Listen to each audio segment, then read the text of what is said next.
Hello, and welcome to the show, everyone. I'm Martin Willis, your host, and we have a great show for you this evening.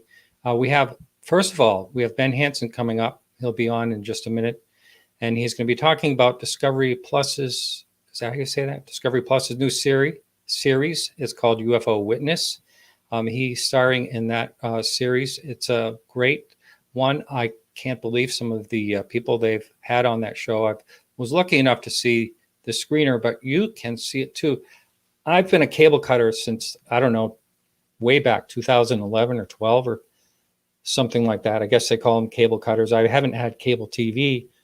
I have Roku, and I just discovered that you can get the Discovery Plus is only $4.99 a month. You can add that to your Roku, and this series is on it. Just for that alone, I got it myself today, and $6.99 if you didn't want to watch any commercials.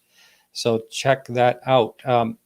Now, Ben is a former federal agent. We've talked about that before when he's been on. He was an FBI agent. He's got an amazing background. We will talk a little bit about that and about the show and witnesses and all the cases that he. We won't do any spoilers if you haven't seen it. We'll try to stay away from that. But one of the episodes has Calvin Parker, and they go into the Pascagoula Abduction incident. Well, Calvin will be on in about 40 minutes into the show, and he's going to remain on the show. Ben's going to say goodbye at the top of the hour. We have a really great song that we're going to be playing during the break, and it's called Blackwater Blue Moon, the Calvin Parker story, and that's by Johnny Cobb and Jerry McCoy. So that's going to play right at the top of the hour, and it's a great song. And blog this week. So we have a blog from Charles Lear, as usual, and this one is a great one. I'd love to have someone talk about this particular incident. I think it was 1965 or so, and the title of the blog is A UFO, Humanoids and Robots Near Cisco Grove, California. If you've never heard of the Cisco Grove case, it's really amazing. It looks like these creatures were, this guy climbed a tree. He was hunting, climbed a tree, tried to get away from them. And a couple of them looked like these hooded figures. They were down at the bottom of the tree trying to get up. And then this robot came and sent like vapor up that knocked them out. It's an incredible story.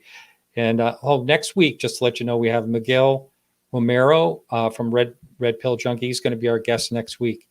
And for now, I will bring the one and only Ben Hansen into the show. Welcome, Ben. Welcome. How you doing? Oh, good, welcome good. me. Welcome you. Yeah. Hey, Ben, we're not seeing your camera. I'm not sure what's going on. I see you. Let me try it again. Very strange. I can see you down below with the camera. Can you turn your camera off and on again, please? Yeah, let's try that. Hold on one second. You'll see a little stop cam down at the bottom. Try that and turn it back on. There you are. You're fuzzy, but you're there. Okay. Is that, am I still there? I can see you. Yes. Okay. You're a little blurry, but that's fine. You're there. We know you're there. Ben, thanks so much for being on the show again. It's always, I always love hanging out with you at the conferences and things like that. You're a lot of fun, and I got to meet your family last time. And, that's right. Yeah. That was what, Contact in the Desert? No, that was 2019 Phoenix. Oh, okay. Yeah, right? Yeah. Every now and then I have I get my mom or someone to come along and hang out. This was your wife and your little one at the time. Oh, okay. Yeah. That was the kid now that is a huge. He looks like a 4-year-old. He's only 2.5 though. Wow. Well, your camera's froze, but you may want to try that stop cam one more time and try it back and see what happens. But so, Ben, for the person who's, well, it's a picture of you, and that's better than nothing. So, Ben, for the person who's never heard you on my show before, can you just quickly give a background and what got you interested in the UFO topic? Well, UFOs have kind of been, for people who've kind of followed or not followed what I've done on TV. I've done a lot of ghost hunting, paranormal shows.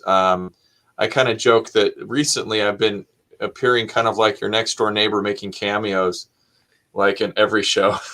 Yeah, that's right.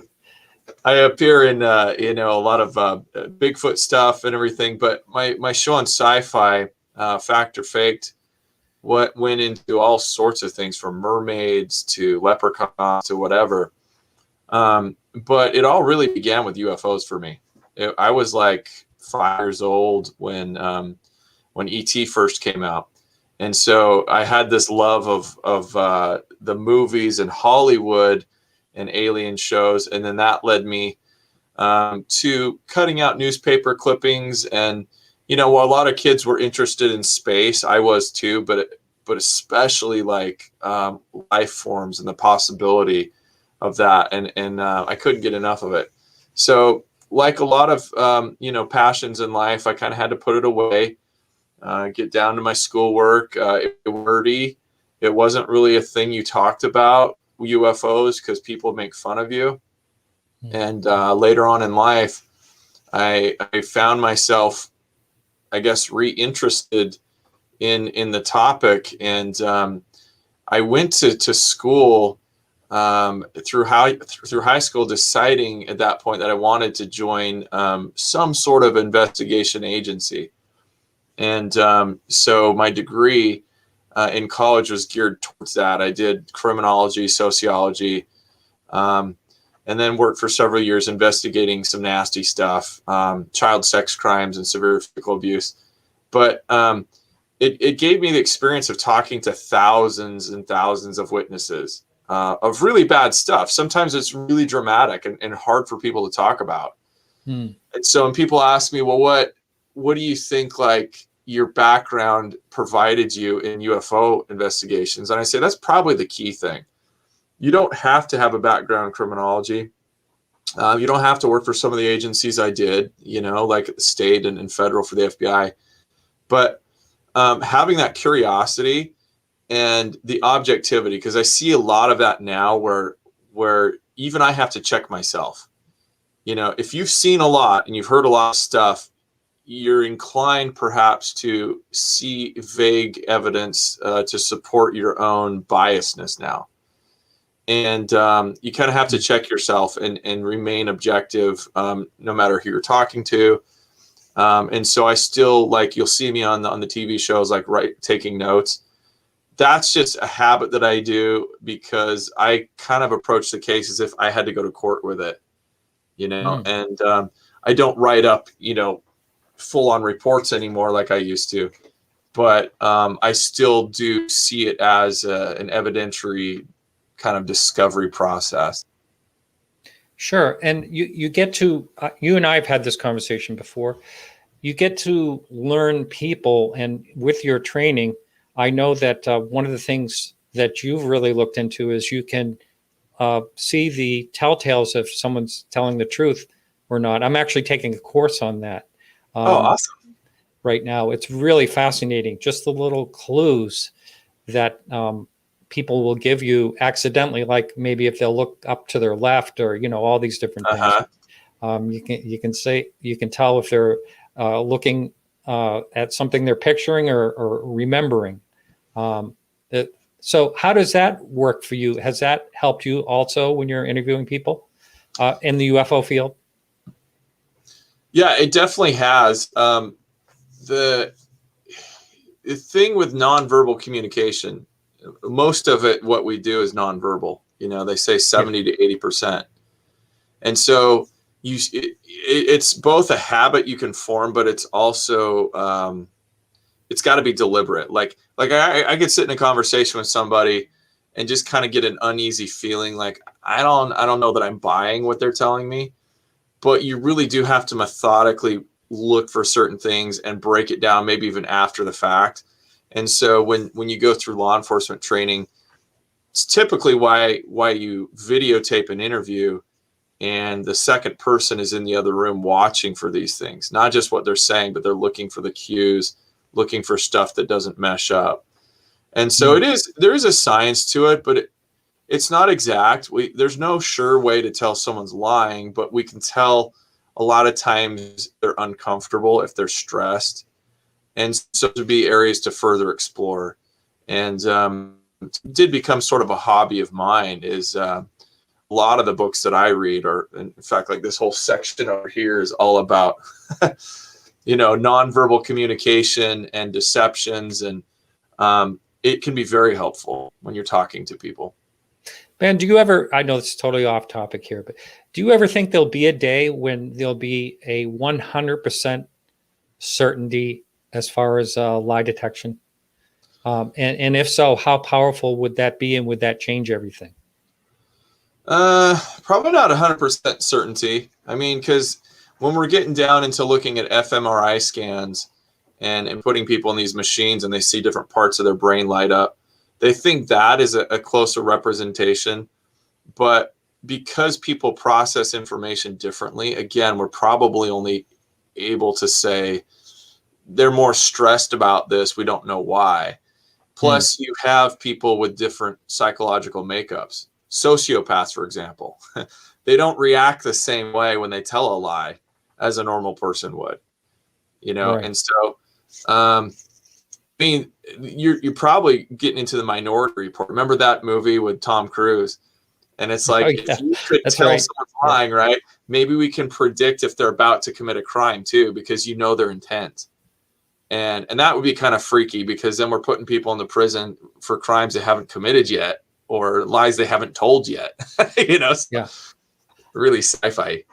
And I know, our guest coming up, Charles Hickson, I know after the Pascagoula incident, he took he passed a lie detector test. And, the critics were saying something like, that person that performed the test wasn't that experienced or whatever, so we can't rely on that. But are they somewhat reliable in general, a polygraph? Yeah. And we ran into the same thing with the Travis Walton case. And I talk a lot about that in his documentary.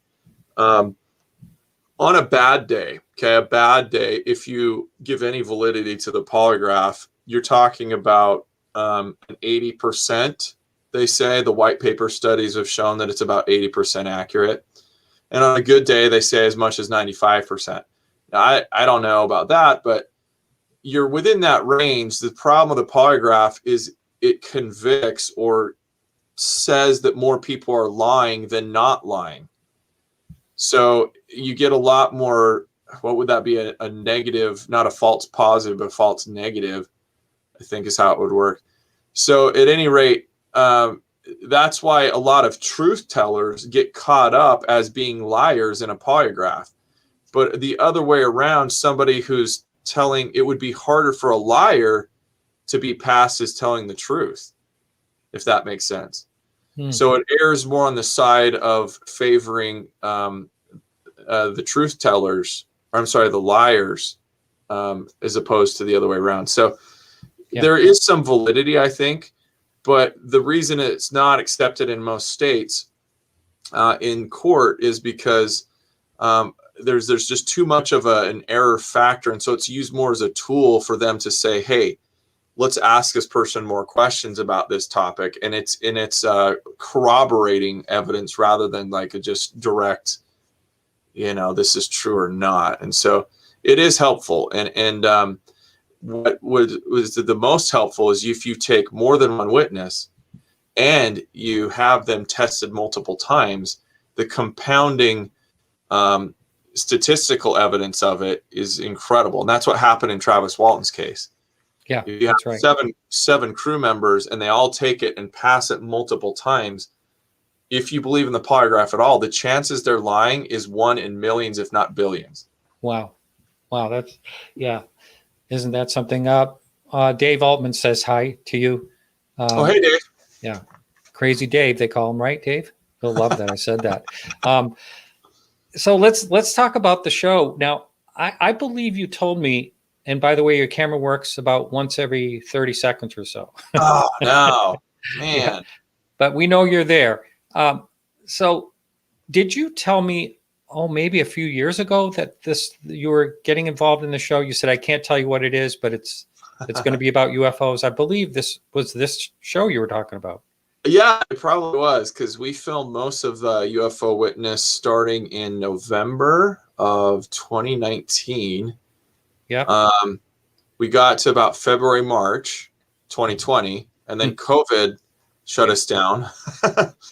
We got back in there June and July and finished up. So yeah, it's been well over a year now.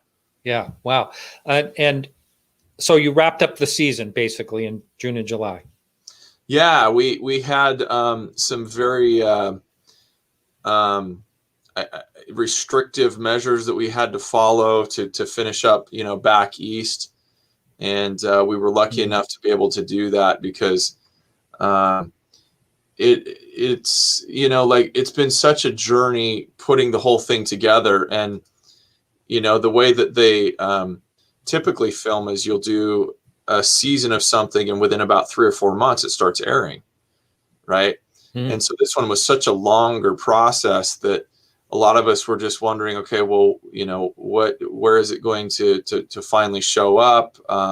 We have so many great stories to tell, so many things that are left. We want to get to these ones.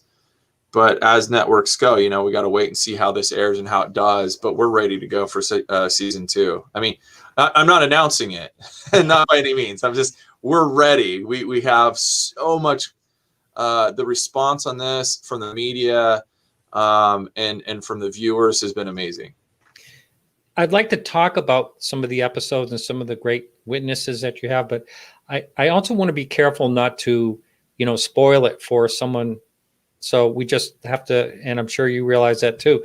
So we have to treat it kind of delicately. But one of the people, I want to say Jenny, and it's I'm trying to remember her last name. From Zeidman. Zeidman? Yeah. That was awesome. And I understand that she passed away, right? She did. And just on your other note, the network has told me we can get into some in-depth stuff on the episodes if you want. I'm not going to give away everything, but we can talk about what they're about, kind of some discoveries. That's fine. Okay. Jenny Zeidman, yes, she was a personal assistant and field investigator with J. Allen Hynek, Project Blue Book. And so try to remember, she was 80, don't remember, 84 or was it 87? She was up there in years, and she hadn't ever really come forward and talked about the inner conversations and dealings with Hynek and her time at Blue Book. So we were lucky enough to be able to connect with her through Mark O'Connell, who wrote a biography on Hynek. And so it was unfortunate. I really wish we had more time with her, but we were probably a couple months into it, and she got sick pretty quickly, and then she passed. And we're seeing so much of that with these people who were, we've only got a few witnesses left to Roswell, before we lose them. Right. And so many people that it's kind of like you're hoping some of these, there she is. Yeah.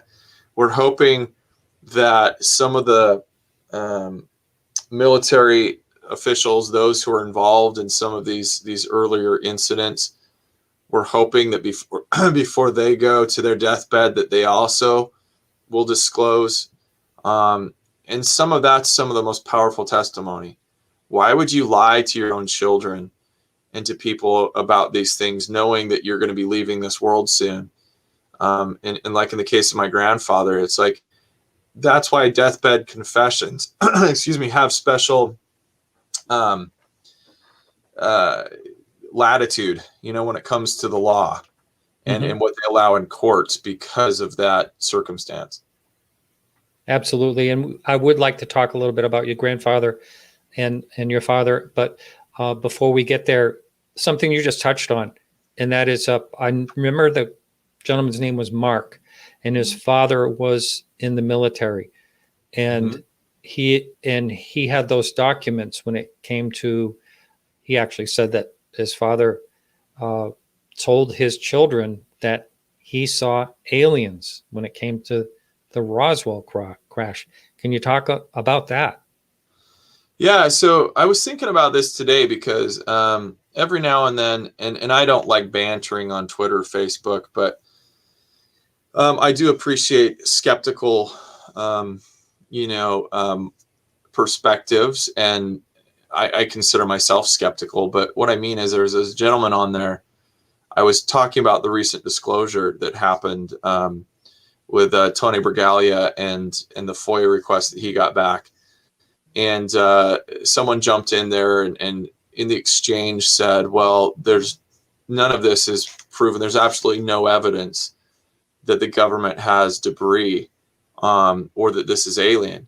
And I thought about Mark Magruder. I said, wait, I don't have time to debate this. But if you care to know, is what I was thinking, if you care to look into this, look at examples like Mark Magruder, whose dad was a decorated World War II pilot. And in the episode that you're referring to, I think is episode number 2 or 5.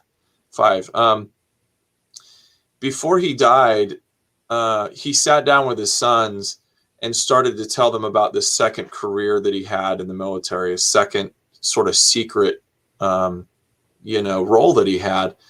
And he was invited to what's called the Air War College. So this is 1948.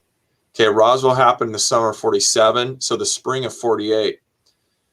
He's invited back to Wright-Patterson Air Force Base. They took a lot of these high-ranking officers, colonels. I think it was a colonel at the time.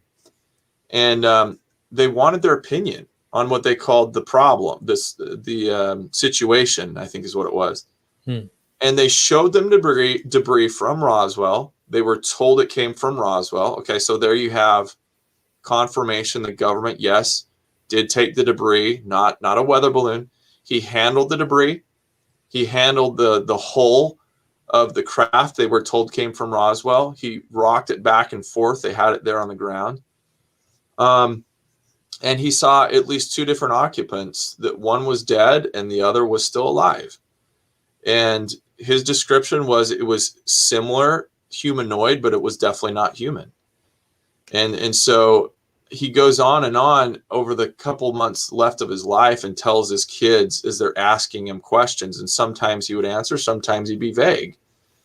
But why would you lie to your kids about something like this? He felt like he needed to maintain his oath. He wasn't going to go tell the world about it.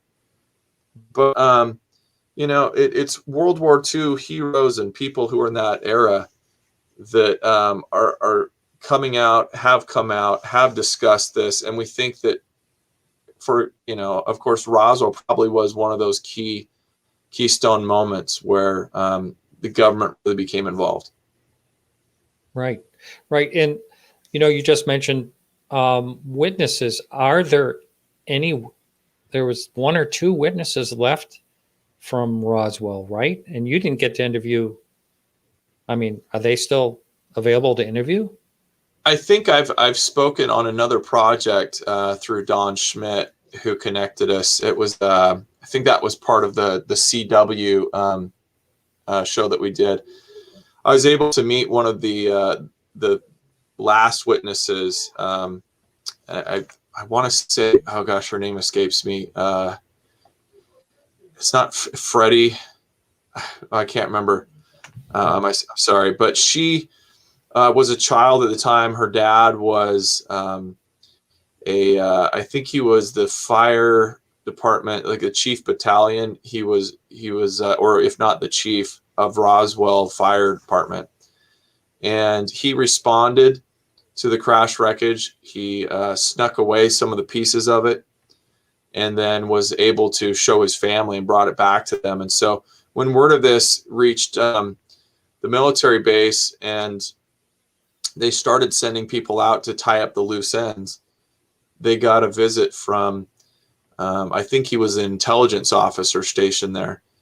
And he separated her from her family, took her to the other room, threatened her, basically said, hey, if you talk about what you saw and what your dad brought home, you'll never see your family again. We'll take you out to the desert and leave you or kill you. So she must have only been, I think, like 6-7 years old is what I'm remembering. You're kidding. Yeah. Jeez. And she was in tears, okay, telling this story after so many years. To hear her tell the story and still have the terror, that emotional impact, okay, from a little child I mean, and this intelligence officer probably didn't like doing that, but it was his job. And he felt like this was such of a national importance that they had to go to such extremes. So that has to tell you something. If they're willing to threaten kids that they're going to kill them or their families, this was no joke. It wasn't a weather balloon. It wasn't any of the things the Air Force officially says it was. So she was one of the last ones. I don't know if she's still alive, but now you only have kids of, you know, or grandkids, really, of most of the witnesses that are still around. Right. And Roswell is so confusing to me. You know, there's so many elements that are mysterious. And, you know, one of them, and I've had a talk with Alejandro Rojas, you know, basically thinks that Roswell was what's a saying, a nothing burger type of thing.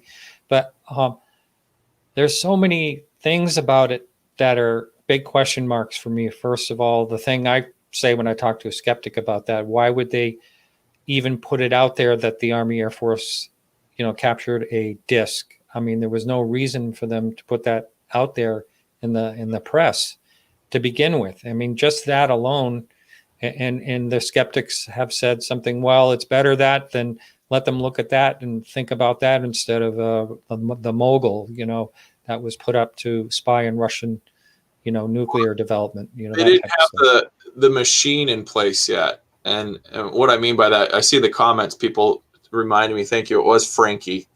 I said Freddie, it's Frankie Rowe. And it looks like she did pass away in 97 or 2017. Oh. Yeah, they didn't have the machine work of deniability and cover up in place. And you know, like people get out, oh, conspiracy. Look, it was so much easier to pull off a conspiracy back then. Why? Because I think we had more of a trust for our government. Absolutely. Nobody really questioned, you know, like, and if there was a lie, people believed that, well, the government has to do certain things, but we trust the people who are doing it. And so you didn't have many leaks. You didn't have many people coming out that, especially if you're threatening people their lives. It wasn't until the story broke in the 80s, you know, Stan Friedman and the Roswell story. It wasn't really until then that people felt comfortable they could actually start coming out and talking about this, because they thought there was a moratorium and that they would lose their livelihood, their pensions, they would be killed. And so it took a long time for that to stop. And so when you have a press release that comes out immediately and says, yeah, got a UFO, I don't think that the people making the press releases thought that it was wrong to say that. That summer was filled with UFO sightings. You know, you had some in Arizona, you had some alleged crashes, you had, you know, Kevin Arnold, you know, and the site. Yeah. Now you got me. Arnold, yes, was his last name. In the Northwest. Yeah. Gosh, what is right? It's both of us. It's contagious. I wanted to say Keith Arnold, but that's not it either. Somebody's going to jump in here. It's like the first. And they're going to hammer us. You crazy. Like, oh, you idiots. Yeah. Okay, so I'm looking Kenneth. it up. Thank you, Kenneth Arnold. I was so close. Kenneth. Yeah. Thank you. Sorry. I just Keith. Read a book about that too from his daughter. So anyways, Keith Arnold. Kenneth Arnold. So anyways, that whole summer leading up to it, there was a lot of hysteria about UFOs to begin with. And so when somebody, you know, like a rancher comes into town and says, I found this weird thing, and the public relations officer goes out with them and they, you know, they check this out, and then all of a sudden it's like, well, I don't think even that they made that decision on their own. Higher ups had to approve it. But I don't think anyone thought, hey, maybe we shouldn't say anything. They were all caught up in the emotion. I was like, yeah, tell the world we got one. All right, what's wrong with that? This information belongs to us all. We have made contact. And it wasn't until after the fact, when the debris gets over to Texas, or was it? It made a couple stops, Kansas, Texas, where they put the quash on it and say, "Whoa, hey, and we have witnesses that say they saw the evidence it was switched out with, where the real debris went. So when somebody tells me there's no evidence that the government has UFO debris, they just haven't looked at all at anything that we have available to us as far as witnesses go. I don't know what they want. Do they want it actually in an official government document? Well, we've got those too. Look at John Greenwald and what he's turning up right now with the CIA archives. The government has debris from so-called UFOs. Now, is it alien? That's where we do have to make these implications based on witness testimony, based on the people who were there who saw it. What do you want them to do? Come out with the official government statement? The debris, came from an alien creature that we have here. It's in the possession of the United. They're not going to do that. That's where the machine went to work. Right. We have a question up there. Adam wants to know if there's any idea where the Roswell wreckage might be right now. And that would be all speculative. It's very speculative. And I okay, at the risk of being attacked by everybody here. The book The Day After Roswell is a great book to read. Okay. It's by Philip Corso. And William Burns, from UFO Hunters. Now, before Corso died, he claimed that he didn't get to proofread the whole book, and that Bill Burns, put most of the stuff in there because there are some inaccuracies. The problem is we don't know where. Now, Philip Corso did work for the Pentagon. He worked in research and development for the Army primarily, I believe. And his theory, which he claims he was a part of actually, was to take the material from Roswell and start distributing it, outsourcing it to third-party private contractors. Okay, so and that's where you get the, I don't call it a legend or a rumor. According to him, it's fact. But we had advancements in night vision, fiber optics, microchips, and all these things that came from it. But whether that's completely true or partially true, I do think there's good evidence that a lot of this material did go to private contractors. And if there is a secret keeper, I don't know if it's one group anymore. I think that a lot of it probably went to places like Lockheed and a lot of Battelle, for example. We talk about that in our show. Battelle did a lot of metallurgy analysis, and we came up with materials like Nintenol. And if you talk to Tony Bergalia, who just got the FOIA request back on this, they talk about the memory shape metals that we know the government was testing. We know that, right? And so we kind of developed our own version of it through Nintenol, which I don't have a pair of my glasses here, but if you have your sunglasses or eyeglasses and you can twist the rims of them and bend them, that's Nintenol. That supposedly came from the analysis of this memory metal, which we now can do things with and bend. So to answer your question, it is completely speculative, except we do know that a bulk of it went to Wright-Patterson. I think that's pretty well established, just based on people who saw it there, people who worked on it there. From there, it's kind of rumored, maybe some went to the different contractors, or, when Area 51 was established, to help in their research there. So who knows? One of the cases that you dive into in one of the episodes, I think it's the second or third one, is Kecksburg, which I've always loved that one, and I've had Stan Gordon on a number of times. But you went there, which is great. You got to do that, and you found a Pepsi can when you were looking at the crash site. But it was great that I was thinking when the two witnesses brought you into the woods there, how would anyone remember the way, the forests changed over the years, and you're a kid, and how could they possibly remember exactly where that thing landed? That's kind of, So yeah, go ahead.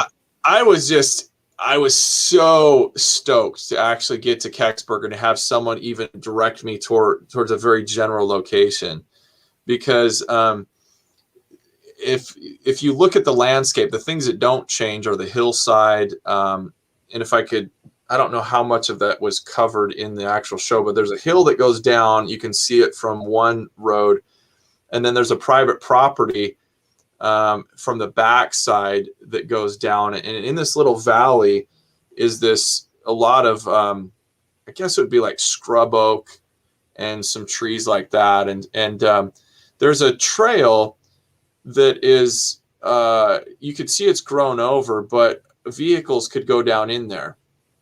Right. And so from a couple different witnesses, and the one who lived right across the property from it, and where I don't think his house is there anymore, but they were very confident that it was within a couple hundred yards, okay, of this location.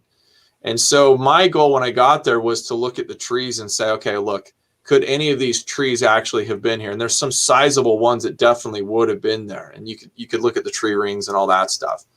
Mm-hmm. So we knew that we were in the general area. And then, some of the larger trees did look like, that if they had been around for 60 years or so, that they were kind of chopped off, at the top and kind of bent over.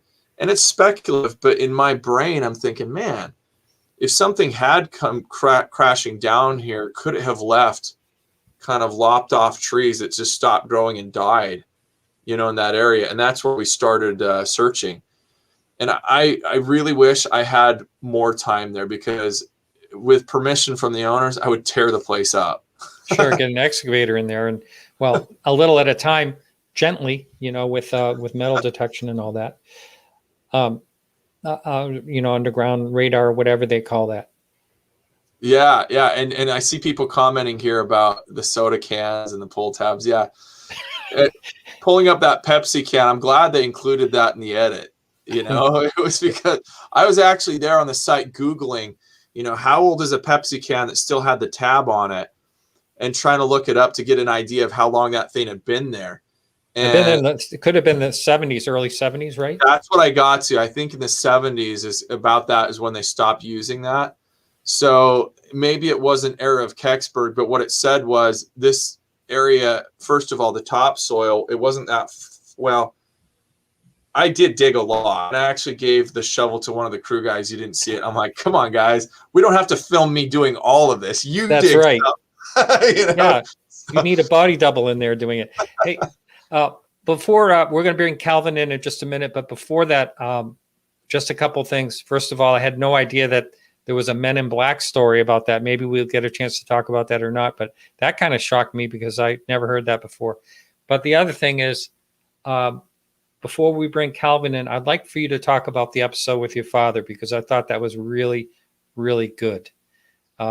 Because you have told me this exact story before, and hang in there, Calvin, we'll bring you in a bit. But Ben, you've told me the story about your grandfather before, and it's such a moving story. For the person that hasn't heard this, can we talk about that episode? And you actually filmed your father talking about this. It was really, that's my favorite episode because of that. Yeah, I really like the way that the editors handled it. Because a lot of our show has, creepy and moving and powerful music to kind of help get you through the stories. And it really kind of slowed down in this part because I don't know if you can tell in the edit, but I wasn't crying, but I could tell my eyes were getting kind of watery hearing this, because I've heard that part of the story a few times from my dad. I didn't have all the details that he gave me, but basically my grandpa worked for the Air Force as a civil engineer, and he worked out of Hill Air Force Base in Utah. And at about 1965 was the first time my dad remembers him coming to him and saying, "Hey, son, I'm going to be on a special assignment for the Air Force, and occasionally I could be called out to some location. I may not be able to tell you where I'm going or when I'm coming back. And this was Cold War era, and my dad's like, you mean like a nuclear war thing? And he's like, something like that.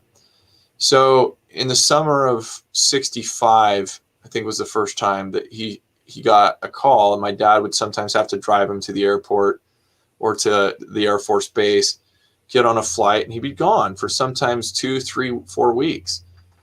And so to kind of summarize what happened here was he was unavailable by phone.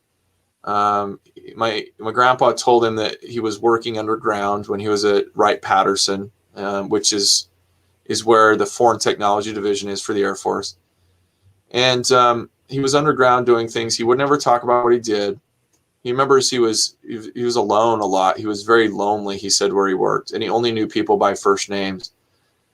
And so as my grandpa got older, he developed prostate cancer, and eventually spread to his brain. And my dad would go over and like watch TV shows with him. And one of the big shows at the time was Unsolved Mysteries.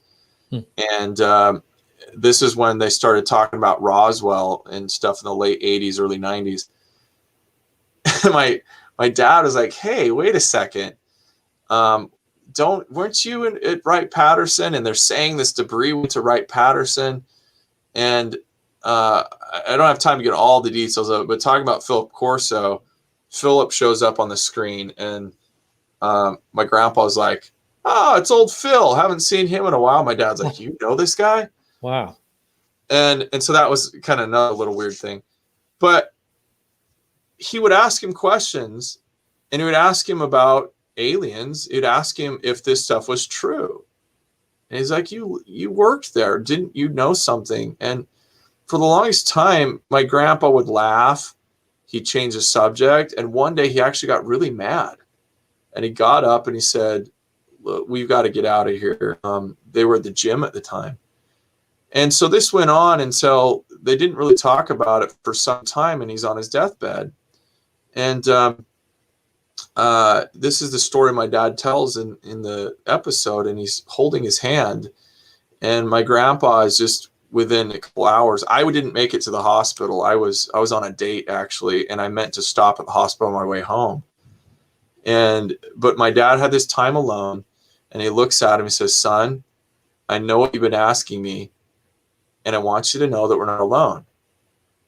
And he knows that my grandpa was saying this in the context of the question about life on other worlds. He wasn't asking about life after death. They all believed, we've always believed that. But he said, I want you to know we're not alone. Take care of your mother. Everything's going to be okay. And he shortly passed away after that.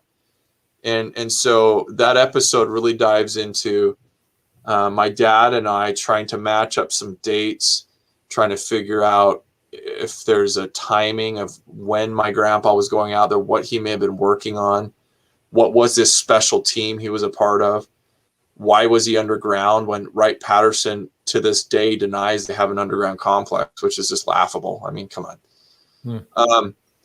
All these different things. And it's been kind of our journey together.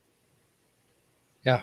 Well, it's a great episode, the way that all played out. It was very moving. Don't you wish your grandfather could have just talked to you? I mean, I know they're sworn to secrecy and all that, but it sure would have been nice to know. You probably he'd probably say something like, but don't ever share it on podcast UFO. Or left a note or something that we could discover later, Yeah. Then he wouldn't maybe be violating his oath, just leave us some clue and thank you, clues. That statement he made was quite the statement. And so we're going to bring in our guest, Calvin Parker.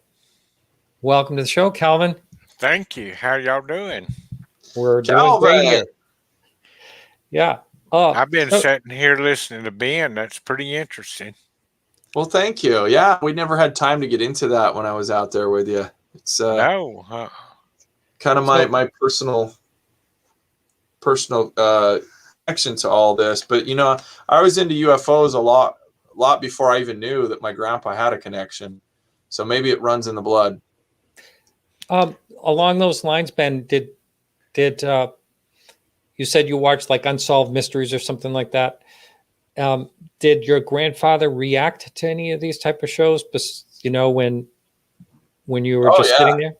Yeah, it was one of his favorite shows, and they had this system kind of worked out, which Mark Magruder and his dad, he said, was kind of the same thing, where my grandpa would sit in his recliner.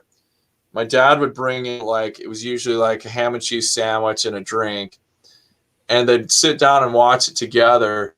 And my dad would say, like, do you think that's real? Do you think that they really brought debris there? And if it was yes, my grandpa would go, that's interesting. And then every now and then he'd go like, oh no, that's completely idiotic. That's stupid. And so he wasn't telling him, but he would confirm that, like, I think that might be on the right track, sort of thing. And that was kind of their code. He felt like that he was getting information. How about that? Oh, so Calvin, again, welcome to the show. We're going to be going right through the next hour, but so I don't know which one of you want to talk about it, but you are in one of the episodes, and you did an episode together. And so, Ben, how did all that work out? Yeah, so I'll tell you kind of how we met Calvin, and I'm not sponsoring Subway here. I'm just going to take a little drink. Okay.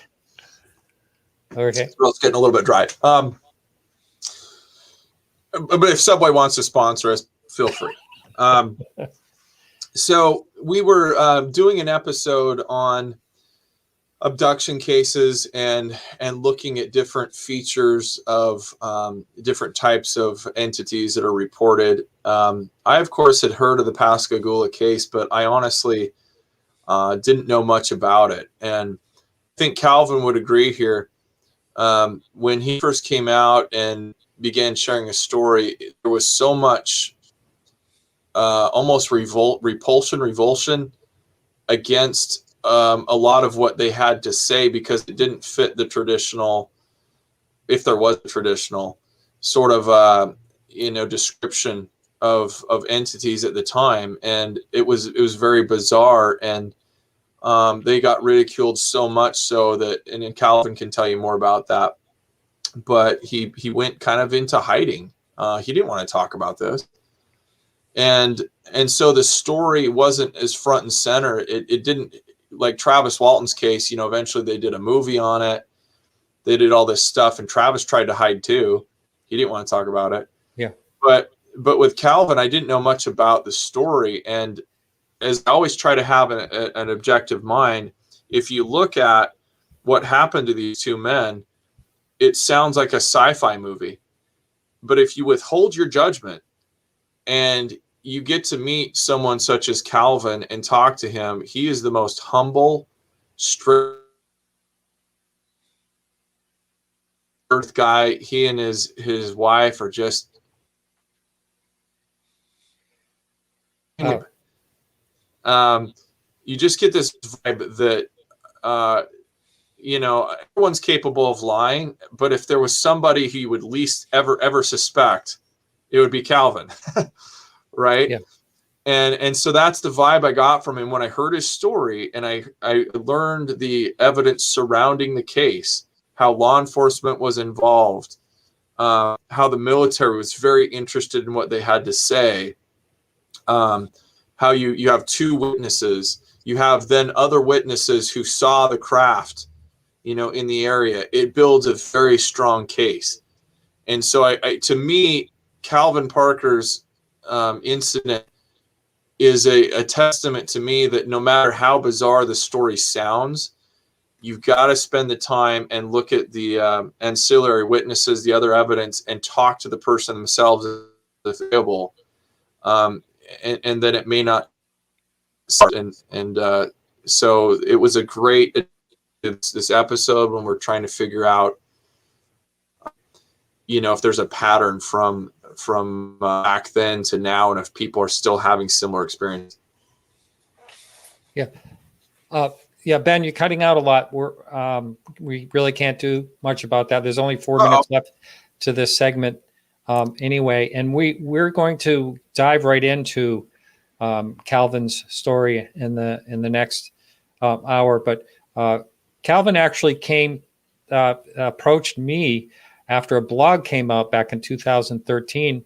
But Calvin, you hadn't talked to anyone. I mean, I was the first one to get you back. I mean, on the air in years, right? Oh, absolutely. We met at the conference, whichever one, You've gone to a in few. Arizona. Yeah. And it was just a bond, kind of. I got up on stage and told my little story, and Martin met us afterwards. And just so happened that Paul Heineck was there. Yeah, that's and right. We had an interview coming up. I said, can Paul sit in on this? Oh, absolutely. Come on. And we all formed a little bond right there, where we got to meet, got to know each other. And that's right. I really, that show done me more good in Arizona than any of them have, for opening me up and letting me talk, where a lot of people would go on stage and go up and go to bed and forget about it. I wanted to meet people. I got out in the crowd, mingled a little bit, talked, and met some of the nicest people I've ever seen in my life there. Yeah. And if I was going ever go to another conference, it would be that one also.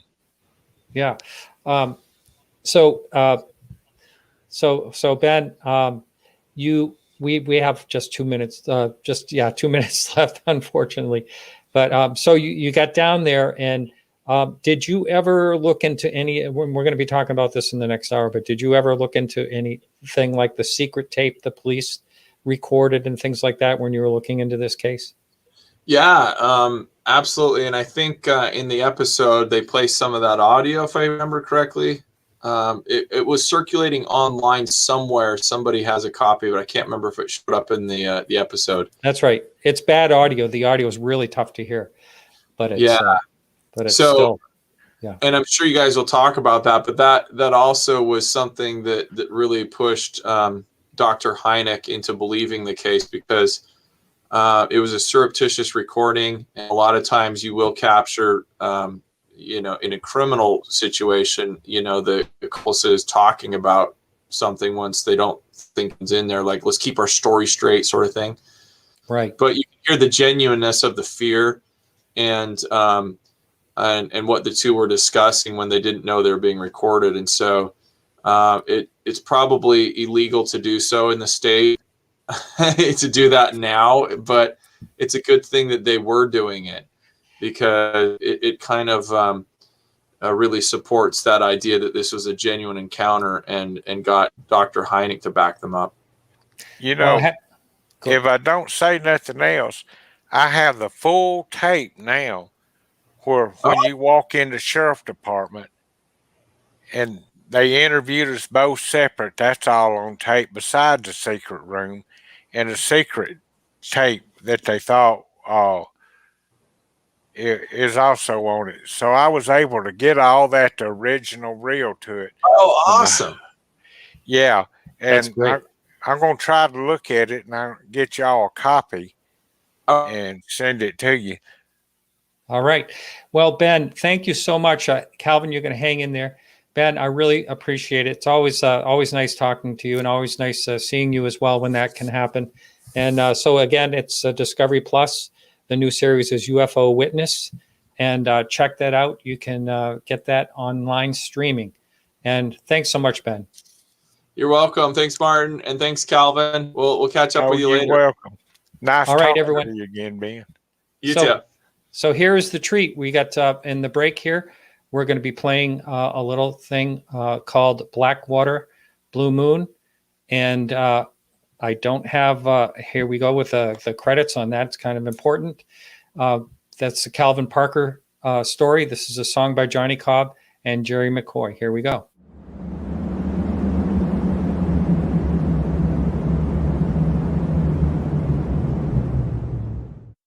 Blackwater, blue moon, strange things happening in Pascagoula. It was an October night, fishing on a Mississippi riverbank. Sky lit up, time stood still, my whole world changed against my will with that Blackwater and a blue moon. The silence is louder than thunder in June. Blackwater, blue moon, some strange things happening in Pascagoula.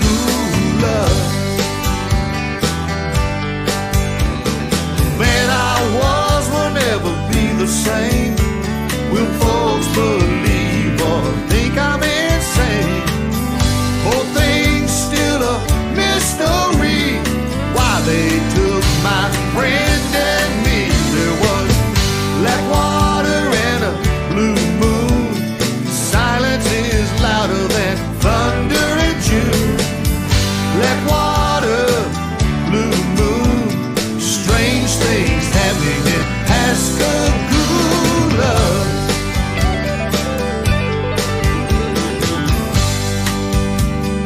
I noticed blue hazy lights reflecting coming across from my back out across the water. A real bright beam appeared all over us. But it kind of blinded me for a second, and when I got my vision back, I seen three bulky looking creatures coming toward us. Telepathically told me, don't be afraid, we're not gonna hurt you. You can't really pin everything down, you don't really know. And that's the point I'm holding out. I don't know what happened. I know something happened. I ran from my fears nearly all of my life. I couldn't tell anyone, not even my wife. When there's Blackwater and a blue moon, the silence is louder than thunder in June. Blackwater, blue moon, strange things happening in Pascagoula. Blackwater, blue moon, strange things happening in Pascagoula. Blackwater, blue moon.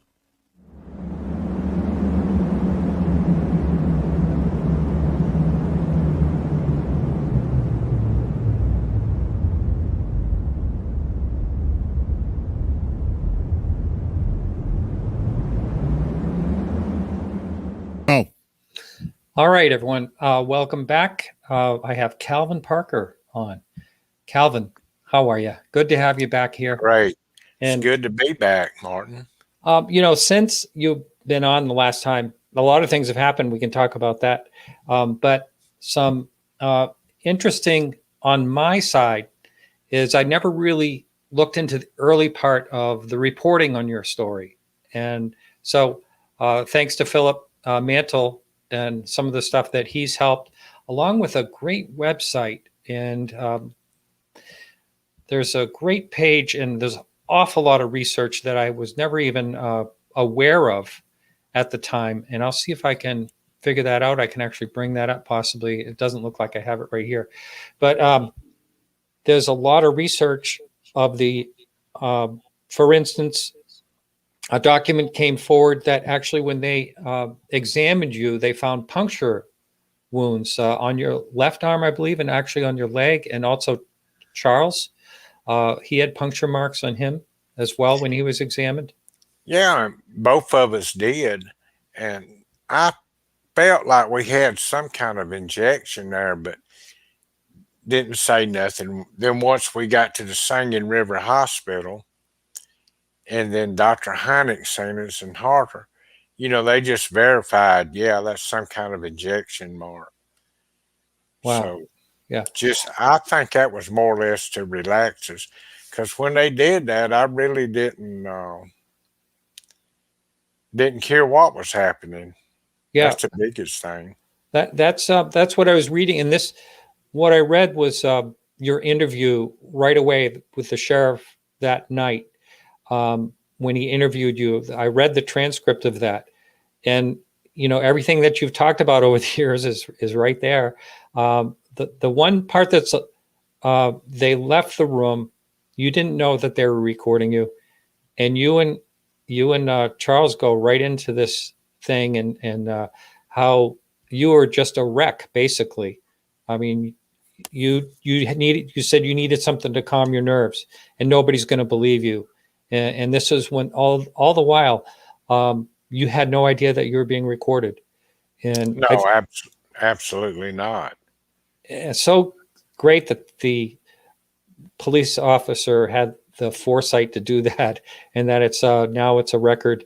Unfortunately, you can't understand much of it when you're listening, but I did listen to it a couple of times as a 30-minute tape. That also is the interview, and then it goes into, when he left the room. And again, hard to listen to, but one of the things that I never heard you talk about is Charles turns around, he sees you there, and your arms are up in the air. And you say that when you're talking to him about it in private, you basically say, I couldn't move my arms. It was like I was bit by a rattlesnake. There was nothing you could do. Yeah. And that's that's how scared I was at the time. My arms were stretched out toward the river, almost in the same spot they put me back in. And that's when Charlie said, well, we need to let somebody know. No, we don't need to let nobody know. I don't want nobody to know that I was even there. And Charlie snuck around and, made the phone calls. If you, are you glad that that you were able to talk about it? Oh, very, very happy to be able to talk about it. Is it almost therapeutic in a way? In a way, yeah. And like everybody else, I'm still hunting answers. And the best thing that happened to me when you put me in touch with Philip Mantle. And we sat down and talked, and he finished it off. He wanted me to do a book. He said, that's your legacy. So I got to believing it was my legacy, and I guess it was, to do it. Now, you reach a time and point with all this going on in the world, you kind of get burnt out on it a little bit. Yeah. And I'm right here at that point, and I'm going to have to take a little short vacation. Sure. Before I get back to it. But I've got my houseboat ready. Matter of fact, I went down and spent the night on it in case electricity went out. Oh, my goodness. When people say a houseboat, you just picture a houseboat. You showed me a picture of this thing. That's a house mansion. That thing is huge. How big is that thing? It's 120 foot long. I mean, who has a 120-foot houseboat? Yeah, 3 stories. That's amazing. A 10G generator. And I always keep it ready. And I knew last night if the electricity went off, I'd go down there and crank it. And we'd have electricity and heat and water and hot water. But my wife and my mother didn't want to go. And I said, well, y'all got one chance. I'm going. And it's not but about 600 foot from the house. Oh, really? It's that close? Yeah. So I had a friend that come by that pretty much didn't have nowhere warm to stay. And I said, I tell you what, come stay with me. I got 3 bedrooms, big bedrooms. You just take any one you want. So we spent the night down there. Wow. But I didn't let them know. I kept coming up here and checking on them too. Would it bother you, or I know I'm really putting you on the spot, but can I put the picture of your houseboat up? Or would you rather not? I'd rather not because Okay, no problem. people vandalize it. That's my fault for saying it live on air, and no problem at all. Calvin, I neglected to, and I do this often. I neglected the new listener to the show, the new listener that may have heard the Pascagoula incident. Some people are probably out there rolling their eyes right now. They know the story. They've heard it a bunch of times. But can you, in a nutshell, for the person that's never heard about the incident, can you just kind of try to make a 5 or 10 minute at the most nutshell of what happened? Absolutely. I was working in the oil field, going to get married in October. This was October, going to get married in November.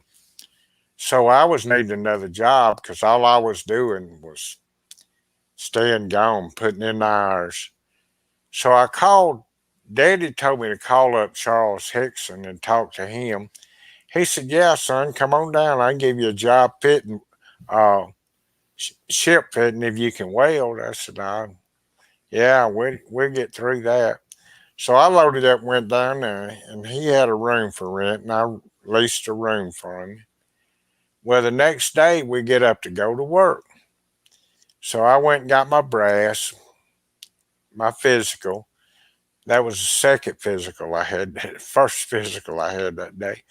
But anyhow, we brassed in, worked all day. When we was getting off work, this was in October the 11th now, my first day at work. He said, "Would you like to go fishing?" Well, I ain't never fished too much down here. And said, "Yeah, we'll go fishing." He said, "Well, I told him, I said, "I don't have no fishing equipment, Charlie. Let's run by my house and pick some up and you can use some of mine." Well, a man from the South just don't offer us fishing equipment, period, because it just don't happen. So we went by and picked it up, and we drove to a place called the grain elevator. And it used to be where they unload ships and that grain would fall off and the fish would feed there. But the bugs were so bad. It was probably 72 degrees that day, I think. The bugs were so bad we couldn't stand them. So he said, "Let's go to the Shaw Peters shipyard and try it there." Well, we pulled up. There was a no trespassing sign, bunch of debris on the ground. And I said, "Why don't they keep this place up?" He said, "Because this washes in and it don't wash back out." And there's one thing that I would like to clear up that I never have cleared up there. People saying, "Well, you wasn't seen on the cameras." Well, heck no, I wasn't seen on the cameras. It was an abandoned shipyard. They didn't have cameras. So, Oh yeah, that isn't a lot of places have talked about why didn't they see you or the toll booth cameras too, or I believe. yeah, they didn't have cameras in the toll booth. It was manned all the time. So I just wanted to clear that up because it's come up, and I hadn't confronted them about it. But anyhow, we got our equipment. We walked down to the pier, and I was afraid of fishing on no trespassing. Where they had them no trespassing signs. "Charlie, don't worry about it." So I went down with him. So I had to trust him to put my life of being out of jail there. We sat down. I was looking across the river, and there was no ship or maybe a Coast Guard ship or something there tied up. And to myself, I was just sitting there thinking, starting a new job, I seen how thick that steel was now. Well, I was thinking, well, how does steel float in this stuff like that? And that's what was on my mind. Then all of a sudden, coming behind me, across the river where Johnny Cobb got that little information from the song, where the light showed up coming from behind me across the river. I turned around and looked, and I thought it was a law. I said, well, they here to put us in jail, Charlie. About that time, he turned around. There was a bright light, one of the brightest lights I've ever seen, shined on us. And it just blinded us almost. And before we could, and that's actually what the craft looked like to me. So for those of you on YouTube, the reason he stopped there is because this is a drawing that you actually did. Yes, sir. And how long ago did you do that drawing? Was this from, was it right after, or was it a long time after? That was with Dr. Heineck Oh, wow. that night. Really? Wow. Yes, sir. Interesting. So when this bright light shined on us, I noticed 3 bulky looking creatures coming. They was big, ugly, bulky creatures. And they, 2 of them got a hold of Charlie and 1 got a hold of myself. Yeah, that kind of favors the creatures a little bit. But they got a hold of myself, got a hold of Charlie. Well, they took me on toward the ship, got up in front of the door, and that's when I noticed the lights wasn't a beam. It was coming out of the ship, looked like it was inside the walls or something. And then when I went inside, the bright spotlight just kind of shut out. And I seen these illuminating lights. Well, this big ugly thing turned left,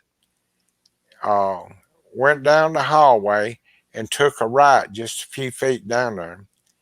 And while I was looking in, I noticed an examination table. Well,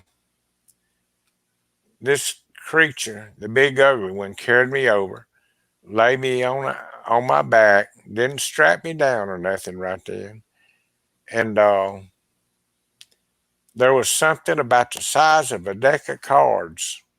The bottom of it was blue, I could see that. Come down about a foot in front of my head and started rotating. It rotated 4 times, it clicked 4 times. Then it shot back up into the ceiling. Well, I noticed he backed off.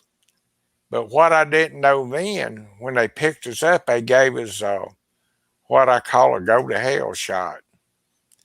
And this thing backed off over in the corner, shut down like a jack in the box.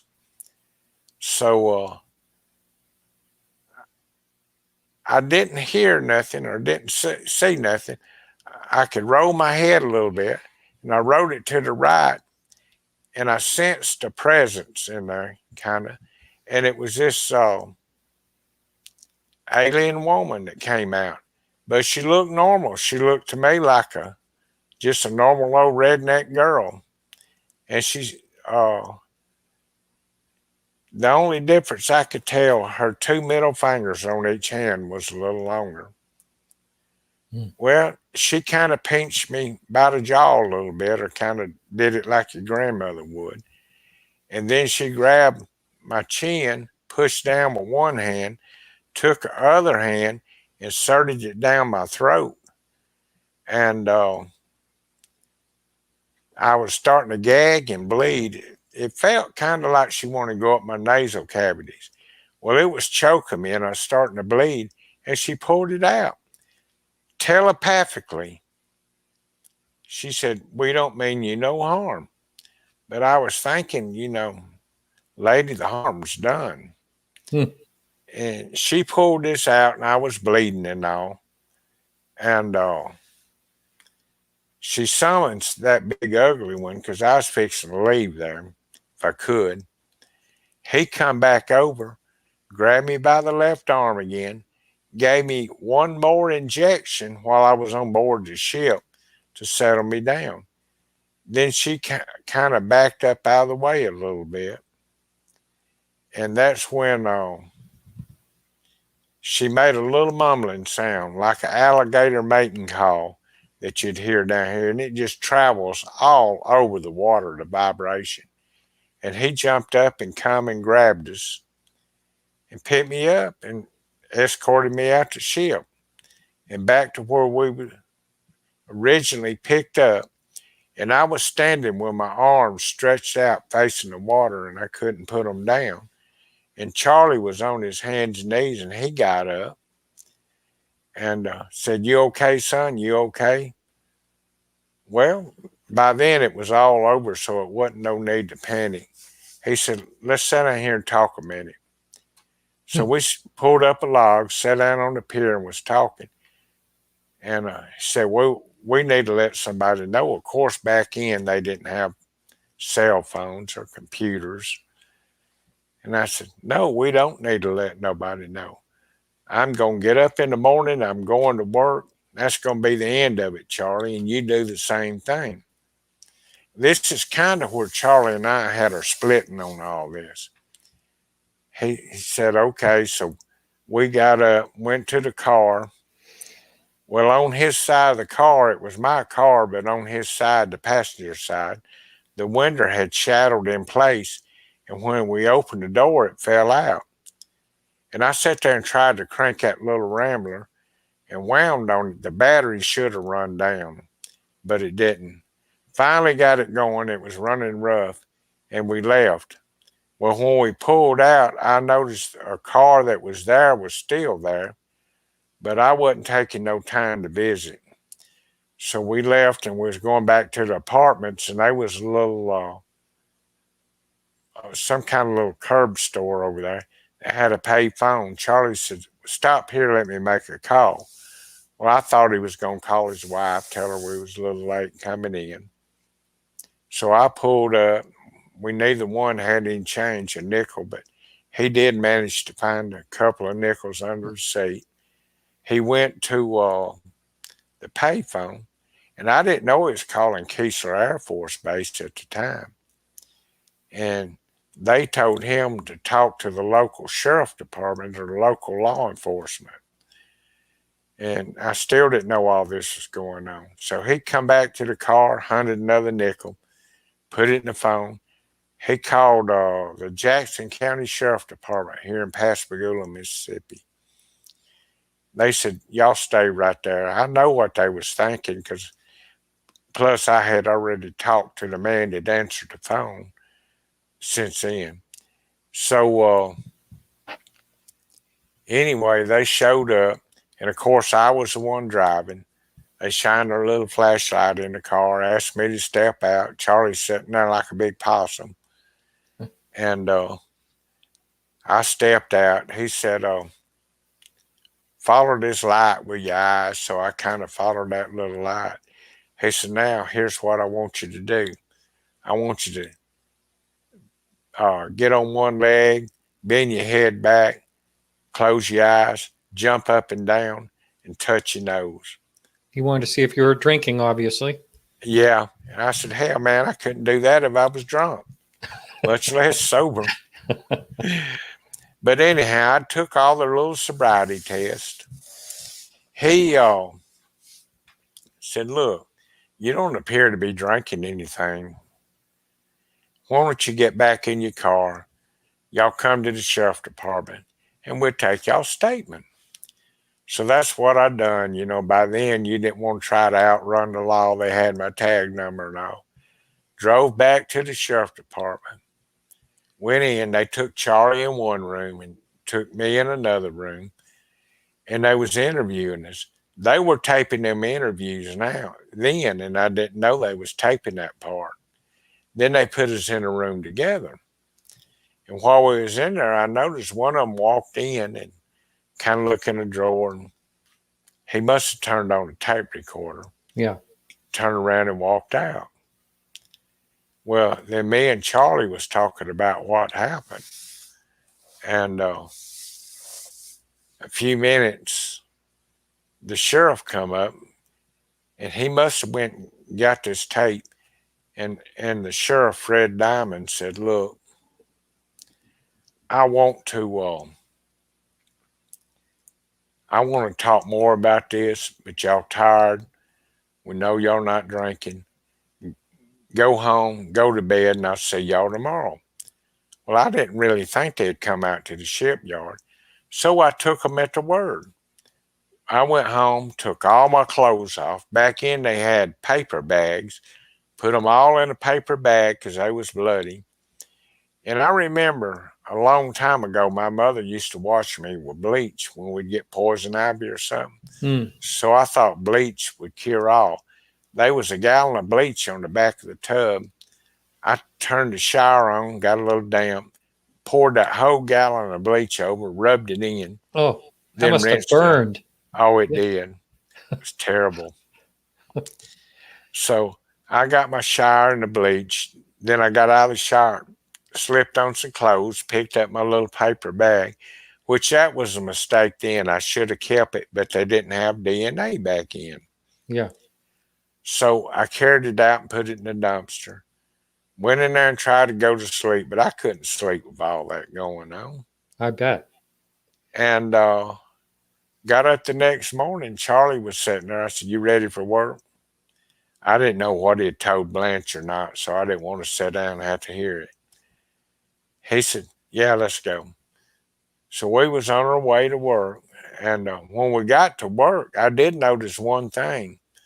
They had all these telescoping TV trucks, and they had the uplinks on them straight up in the air so they could uplink to a satellite and, spread the good news, I guess. But I didn't realize if this was normal or something the shipyard was doing or even what it was. So we brassed in and went inside. It wasn't just a few minutes. They called her name on the speaker to come in. And the owner of the shipyard, he said, "Look, fellas, we cannot conduct business like this. Y'all going to have to give a news release." I said, "Oh, shucks." I said, "No, well, Charlie's the one going to have to give the news release." Well, Charlie and I had done talked about I didn't want to be involved. So the owner of the shipyard offered his attorney to come in and give help Charlie with a press release so they could get back on their phones and all. So they made up a press release. Joe Flamingo was the attorney. And it went from there. And then the sheriff showed up. He said, "I got to thinking last night about diseases, radiation, and all that. Y'all need to go to the hospital." So Dr. Bosco, which is still alive, and I think Philip's trying to get a statement from him right now. But Dr. Bosco did the medical exam. He looked at her puncture marks on her own, checked her fever, just roundabout stuff, did a little blood work. He said, "Well, I don't think, y'all have anything to worry about.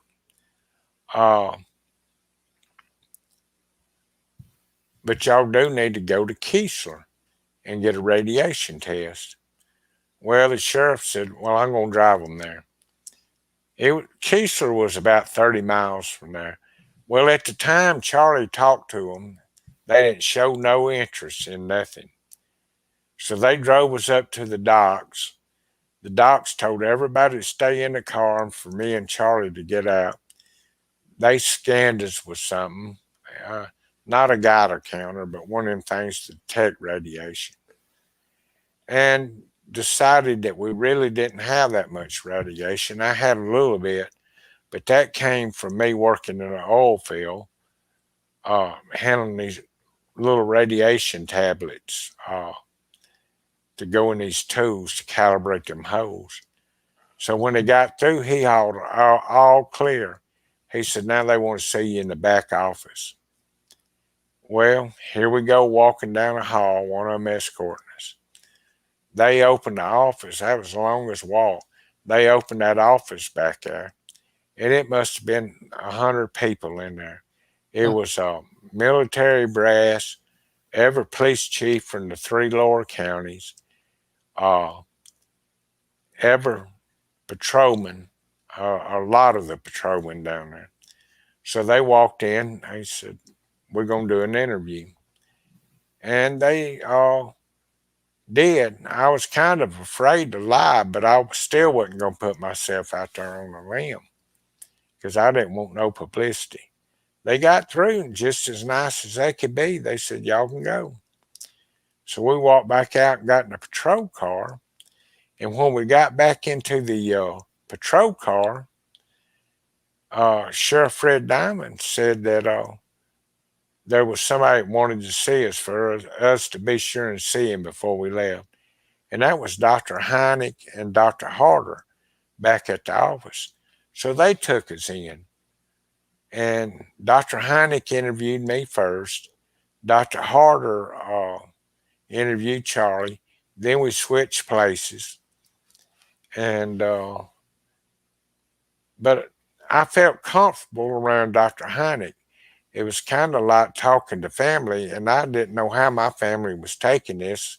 I knew news is broke. But I just come straight out with Dr. Heineck and talked to him. So he said, hang around till in the morning.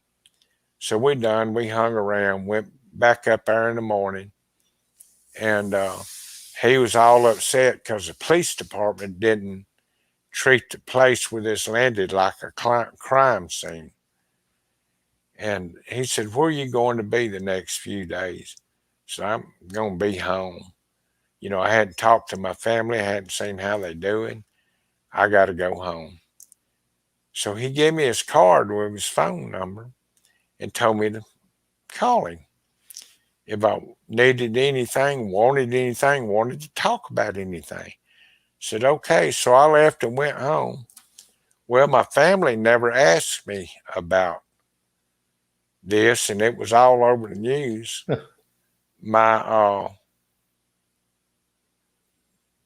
fiance at the time, I was going to marry November the 9th, she never asked me. So I never talked about it. I just clammed up and didn't say nothing about it. So I went 48 years without talking, 46 years without talking about this to my family, my friends.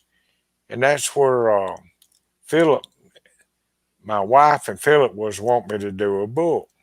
Now, she didn't know Philip at the time, but Philip had called me and said, look, this is your legacy, and a way to open up with it, put it in writing. So that's when I decided to do it. I said, now look, Philip, one thing, I don't want nothing in this book edited, no words corrected. What it is what it is. Yeah. And if people don't like it, I don't care. Good so for you. We agreed on that. Yeah. Yeah. Philip's good like that. And he's been grateful of the connection. I still hear that from him, which is nice. I want to go, let's see, we can take calls, but it seems like there's so much to talk about in this. Again, going back to I'm at the script right now, which actually is in the show notes for those of you listening, and I'll have that link also over on YouTube. But there's Charlie talks about what you sounded like you were talking about looked like a deck of cards. Is that what he called that looked something like an eyeball? The same thing? Well, I've often wondered about that. See, Charlie and I never really sat down and talked much, just that I didn't want everybody to know. But from what I've seen, we had a sketch artist at the shipyard, and he drawed a camera looking deal, said it looked like an eyeball. But, you know, that's all I know about what Charlie had seen. But he was in another room, so he may have been scanned by something different than you were scanned. Absolutely. Or whatever that thing was that came down from the ceiling. Does he remember you talked about the female, you know, with the long fingers and that whole uncomfortable experience.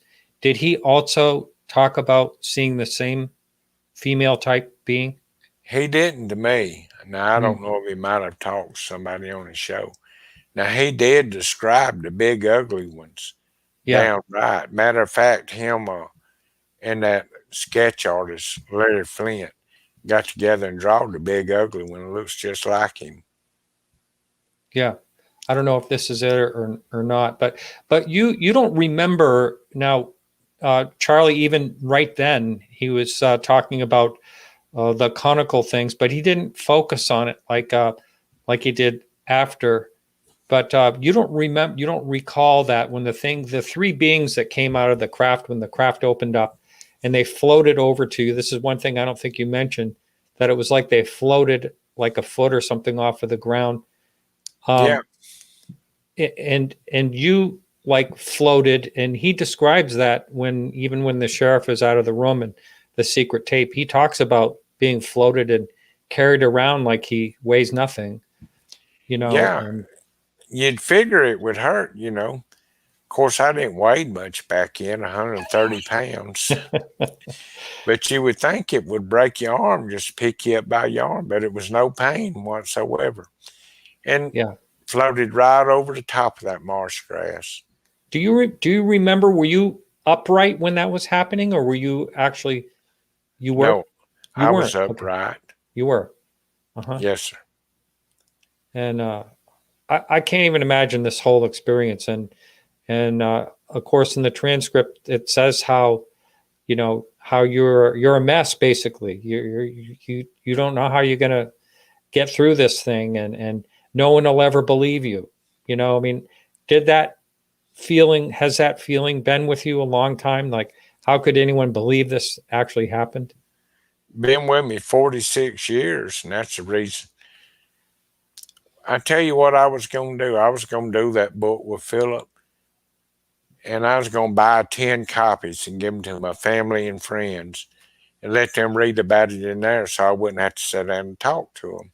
Because I was really uncomfortable talking about all this. Yeah. Yeah. It's such a unbelievable story. Now, time goes by, and this goes pretty public. You've been interviewed a ton of times, and they're going to be making, or possibly be making, a movie. Is that right? Well, anything's possible right now. I try to stay out of all the screenplays. All I know, we got what Philip calls a graphic novel coming out. And I've been taking a little interest in that because it's been pretty good, and the artwork's good.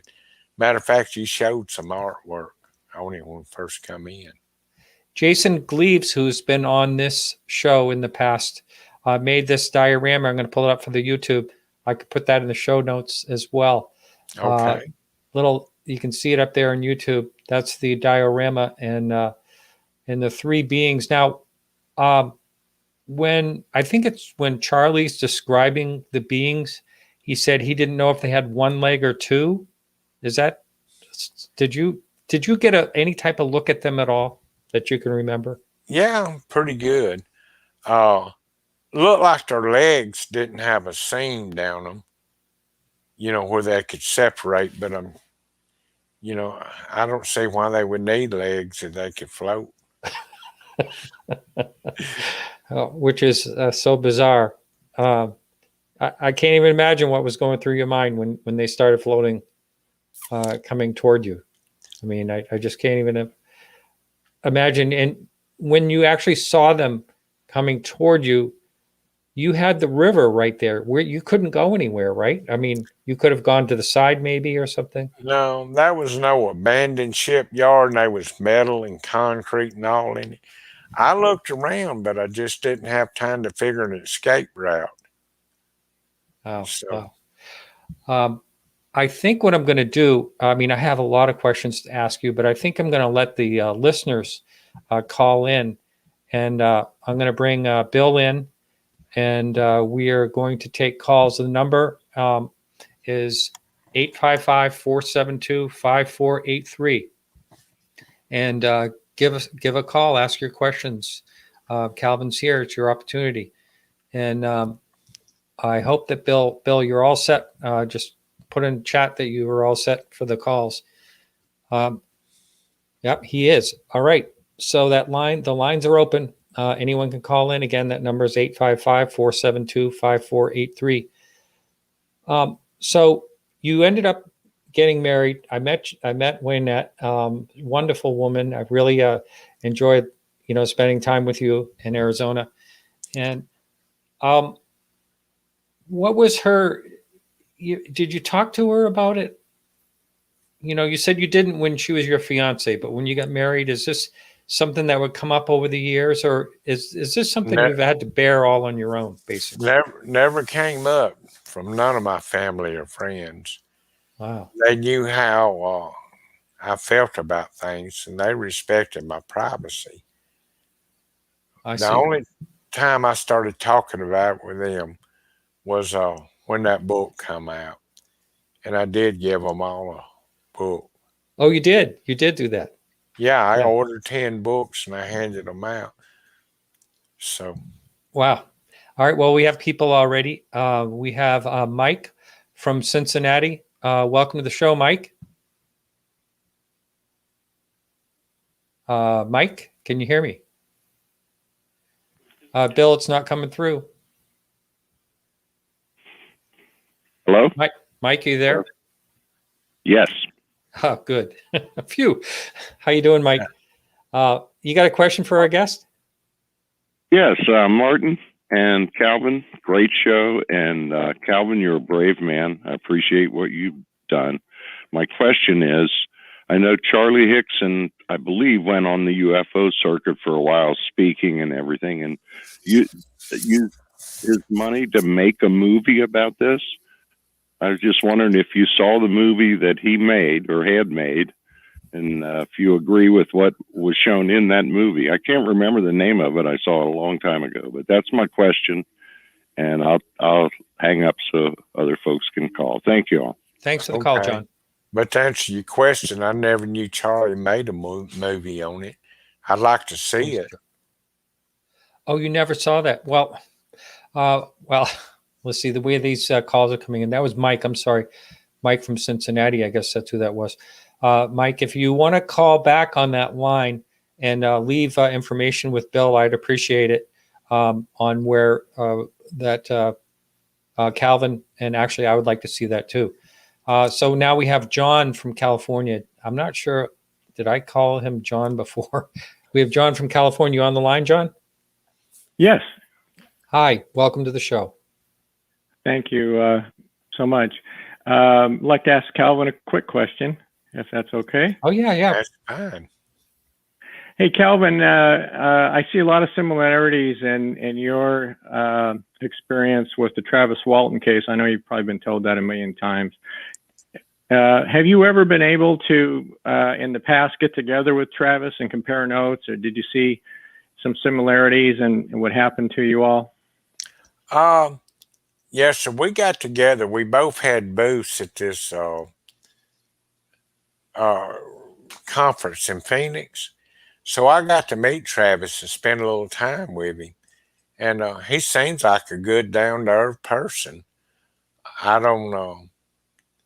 But we didn't compare notes on what we had seen. Well, you both seem very truthful to me. I applaud you for coming forward, and can't wait to read the book. And if they ever do make a movie about it, I'll be anxious to watch that. Best of luck to you all, and really appreciate you coming forward. Thanks so much, Calvin. Thank you, Martin. All right, great. Try to stay warm. All right, we have Robin from Colorado. Robin, welcome to the show. Robin, are you there? Bill, we're looking for Robin from Colorado. Actually, her call dropped, but maybe. All right, how about Johnny Cobb, the guy who wrote the song, North Carolina? You can bet he's cold now, too. Yeah. Johnny, are you there? Yes, I am, Martin. Hey, Johnny. Hey, great song. Thank you for letting me play that on the break. Oh, no, thank you and Calvin for playing that. I really do appreciate it. You guys sound great and look great, and I hope sometime this year, if there's another conference, that I can get a chance to take a picture with both of you guys. That'd be awesome. Do you have a question? I know you talked to Calvin, but do you have a question for him tonight? You know what? Every time I hear his story, I learn something new, and I just want everybody to know Calvin is the real deal. He's a gentleman and a wonderful person. Yeah. Thank you, Johnny. I agree, Johnny. And keep making the music. Thank you. You and Cal will be the first two people to hear our new music when we create it. All right. Take care. Excellent. Take care now. Okay. All right. Goodbye. We have Simone. Simone from Arizona. Welcome to the show, Simone. You there, Simone? Yes, sir. Hi there. Welcome to the show. Hi. Hi. You have a question for our guest? Yes, I do. Hello, Kelvin. I'd like to ask you if, and this is regarding UFO Witness episode 6. You mentioned having an implant or the possibility of it. Have you ever had any type of scan or MRI done to rectify that? Here, within the past 2 months, I had a MRI done, and I had mentioned for them to take a little time and look, and they didn't find nothing then. Of course, it could have been removed by then. It might not have never been one in there. But that's something I'm still looking into. Wow. Interesting. Anything else, Simone? Do you have any other questions? That was a really good question because I forgot all about that. All right. Thank you. Bye-bye. Thank you. Thank you. Mike called back and he thinks the movie's name that Charlie Hickson did about the Pascagoula incident was called Beyond Contacts. We're going to have to check that out. I'll take a look. Thank you, Mike. Yeah. Thanks for calling back, Mike. We have Robin. She's back. Robin, welcome to the show. Hi. Hi. Hi. I was just wondering if Calvin had a completely different paradigm shift after this had happened to him. Well, I don't know what a paradigm shift is. Well, the whole way of life, your whole way of thinking. Oh, absolutely. Yeah. I went into my own little world, and that's where I kind of stayed until the book come out. And the only reason it came out is because of Martin and Philip and my wife. And that was one of the best things that's happened to me. Oh, that's amazing. And I also, if it's okay, if I have another question. Oh, yeah, absolutely. Sure. Did you, by any chance, after this experience, become more psychic in a way you never wanted to? And if so, how do you make it stop? Well, there's times when and I think everybody goes through this, when you go somewhere and you feel like you've been there before, you even know the outlay of the town, kind of. But I don't think any more than anybody else has. All right. Well, thank you so much, and I look forward to reading your book. Thank you, Martin.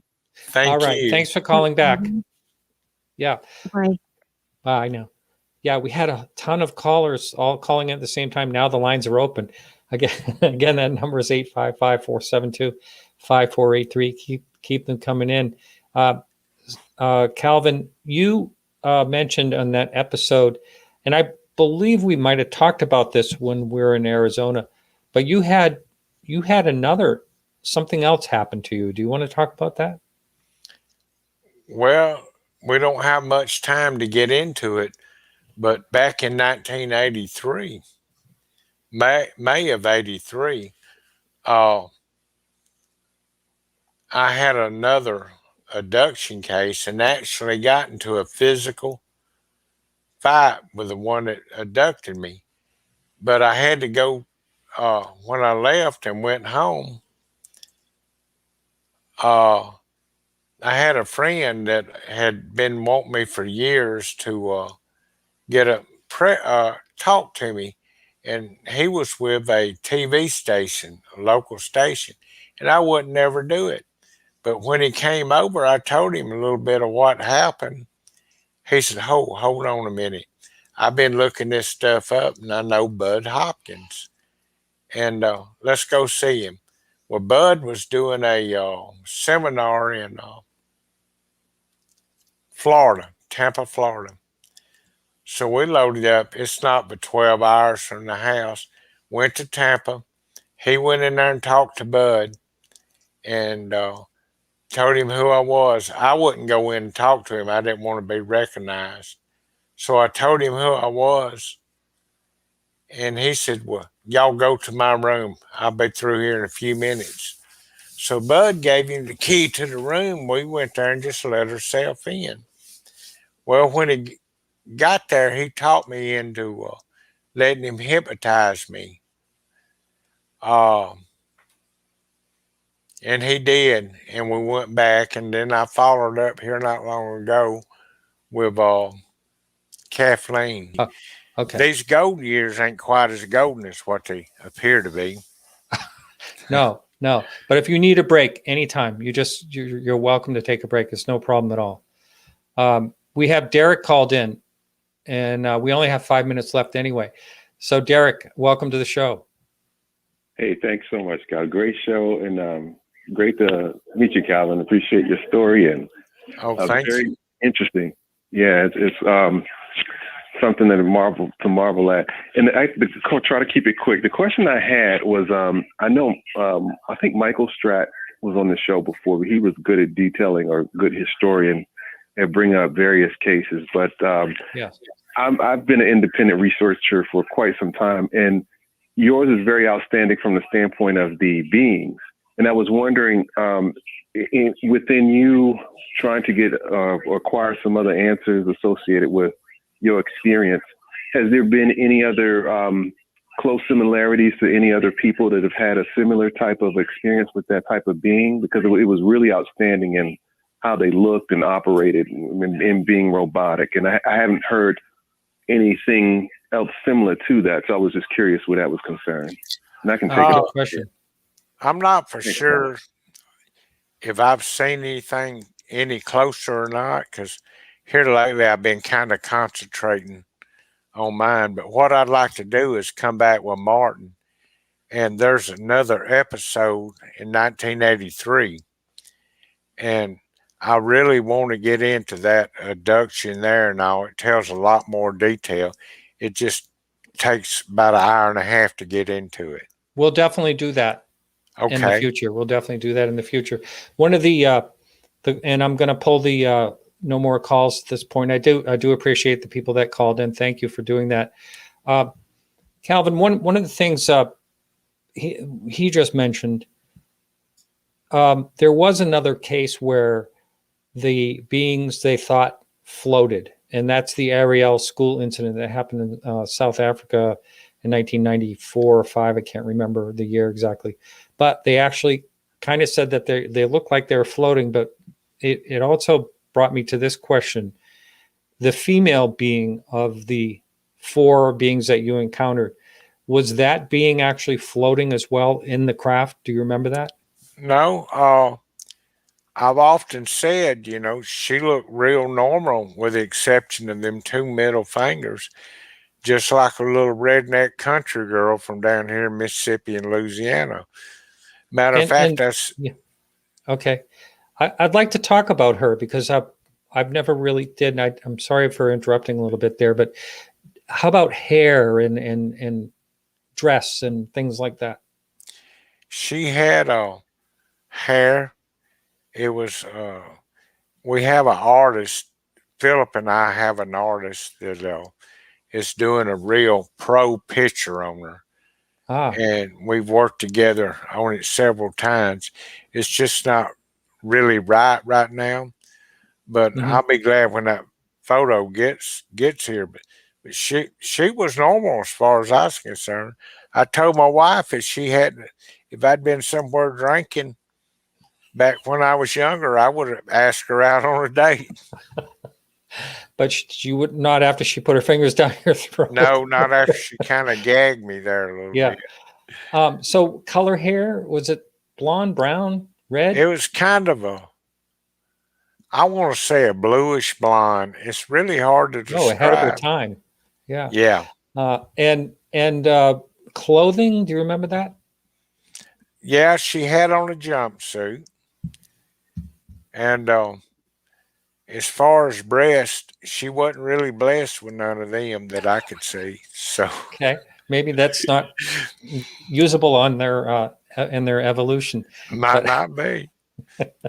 Um, yeah, that's Calvin. We are at the end of the show, and I definitely want to get you back in. We'll talk about that that whole thing that happened in 1983. You were on your boat, though, right, or something like that? Isn't that how that started? I was on my boat fishing. Yeah, yeah, and that's when it all started. yeah. Well, unfortunately, we're out of time, Calvin. Thank you so much. Thank you, Martin. All right, you take care. Appreciate it.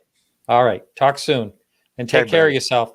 All right, everyone. Thank you so much. Next week, Miguel Romero, Red Pill Junkie, and thank you so much for watching the show and participating, calling in, all that stuff. I really appreciate it. And remember, everyone, to keep your eyes to the sky.